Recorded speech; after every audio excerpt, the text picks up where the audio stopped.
Good morning, my people. I want to let us know some things about our health, especially this issue of that is trending now about septrin. I read on a program sent to my WhatsApp that septrin is now very dangerous, and in this part of the world, we like self-medication. Really, medical doesn't support self-medication. If you have complaint, go and see your health personnel. Go to the hospital. Go to the health clinic around you.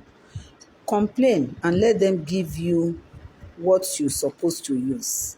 But despite the announcement, despite the pronouncements, people still do self-medication. That's what prompted people to, they will just go to a place and ask, well, I want to buy Septrin, I want to buy this, I want to buy that. You have cough, yes. Go and see your medical person. And if you cannot do that, there are herbs. I want to give us two recipes that is good for cough. Instead of instead of taking tablets like Septrin, that is now, people are now reacting very badly to it. People now use Septrin, their tongue will come out. People now use Septrin, their skin will start peeling. We all know plantain tree. We all know the leaf that the dry leaf.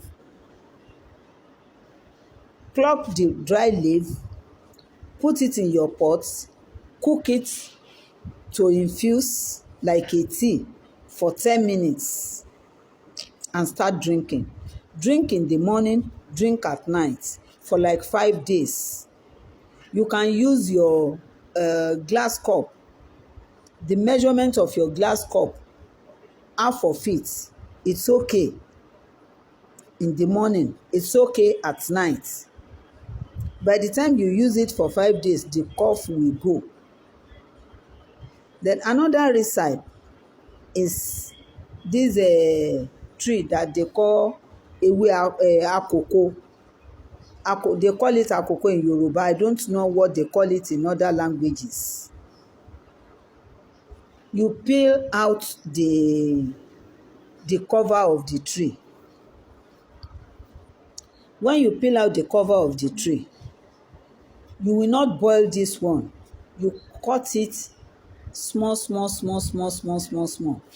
and put it in like a keg or Ragolis water, and put water.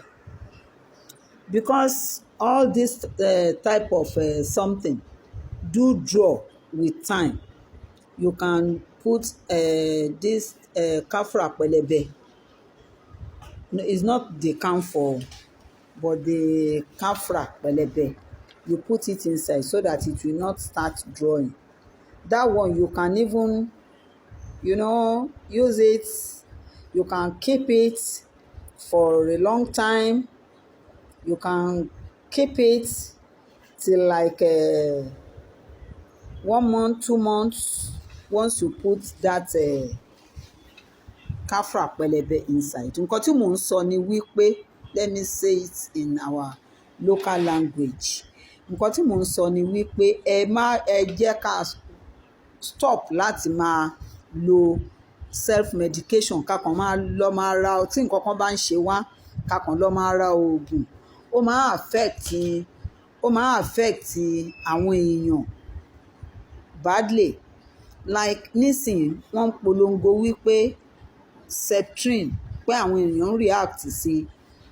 Wọ́n ní àwọn kan lò ó pé ahọ́n wọn yọ. wọ́n ní àwọn kan lò ó ara wọn ń peel. Well, it might not even be Septrin alone. It can happen in other, but tó bá jẹ́ pé medical person ló prescribe, like èèyàn lọ sí hospital àbí èèyàn lọ sí health center láti lọ béèrè wípé nǹkan báyìí báyìí ń ṣe mí, kí ni kí n lò sí. It's a different thing. Téèyàn bá react, wọ́n á mọ nǹkan tó máa ṣe sí. So èmi wá ń sọ wípé lórí ọ̀rọ̀ ikọ́, mo fẹ́ fún yín ní nǹkan méjì tẹ́ lè máa lò. Ẹ̀wọ́lẹ̀ ewé ọ̀gẹ̀dẹ̀ tó ti gbẹ yẹn, tẹ́ bá já ẹ̀wọ́lẹ̀ yẹn, tẹ́ kó sínú pot, tẹ́ sè fún bíi 10 minutes, tó tún jáde á dàbí tíì. Glass cup wa yẹn ká bu ìdajì láàárọ̀, ìdajì lálẹ́ ká máa lò ó. Ó máa ń ṣe ìrànlọ́wọ́ fún ikọ́ yẹn máa lọ. Tí ẹ bá wá tẹ́ tún lò yẹn, tàbí tẹ́ ti lò yẹn náà, tẹ́ tún fi pé ẹ sì tún fẹ́ lo nǹkan míì, igi kan báyìí tó ń pè ní igi àkókò, wọ́n tún máa ń pè ní igi ọba. Èpo ara ẹ̀ téèyàn bá ṣí, kó wá gé kéékèèké, ẹ wá ṣe sínú keg, ẹ wá ṣe omi sí, ẹ fi káfrà pẹlẹbẹ, ẹ fi sínú ẹ̀ so that kò ní lè máa yọ̀. Tẹ́ bá ti ṣe bẹ́ẹ̀ yẹn, tó bá di bí ijọ́ kẹta, á ti tù jáde dáadáa. Ẹ bẹ̀rẹ̀ sí ní máa mú. Èèyàn tí ẹ lè ṣe yẹn fún oṣù kan, èèyàn lè keep ẹ̀ for 1 month. Mímu yẹn náà, glass cup kan báyìí tó máa ń wà tán fi máa ń lo oògùn kékeré báyìí, láàárọ̀, lọ́sàn-án, lálẹ́. Téèyàn bá ti mú for 7 days, ó yẹ kíkọ́ yẹn lọ. Téèyàn bá ṣe gbogbo yẹn tí kò bá lọ, ẹ lọ sí hospital kẹ́ ẹ lọ ṣe test.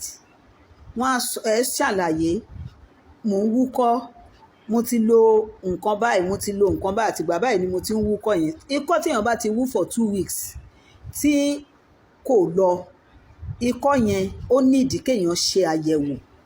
Ẹ ṣe àyẹ̀wò kẹ̀lẹ̀bẹ̀, ẹ ṣe àyẹ̀wò àyà. Ẹ yé lo self medication tó ń kó bá ìgbésí ayé wa. Téèyàn bá treat ara ẹ̀ ní ọ̀nà tí ò yẹ kó treat ara ẹ̀, ó lè fa ikú òjijì, ó lè fa àìsàn ọjọ́ pípẹ́. Gbogbo irú nǹkan bẹ́ẹ̀ yẹn jẹ́ ká stop ẹ̀. Ẹ má jẹ́ ká ṣe self medication mọ́ lórí ọ̀nàkọnà tí a bá fi ní ìṣòro. Kò sẹ́ni tí ò lè ní ìṣòro ara pé ara ò le. Oríṣiríṣi onírúurú ọ̀nà lèèyàn fi lè ní ìṣòro wípé ara ò le. Tí èèyàn bá ní ìṣòro wípé ara ò le, kó lọ sí ibi tó tọ́ láti lè lọ ṣe àyẹ̀wò ara ẹ̀, kó dẹ̀ mọ nǹkan tó yẹ kóun lò. Ọlọ́run á tọ́jú wa o, káwa náà pàápàá ká jẹ́ ẹni tó ń gbọ́ràn. Ó wà nínú Bíbélì, ó wà nínú Quran, nínú ìwé ìṣẹ̀báyé gan, ó wà ńbẹ̀ wípé ẹnikẹ́ni tó bá jẹ́ olórí kunkun, ẹnikẹ́ni tá a bá ń bá wí tó bá ń warùn kì, yóò parun lójijì. Ọlọ́run ò ní jẹ́ aparun.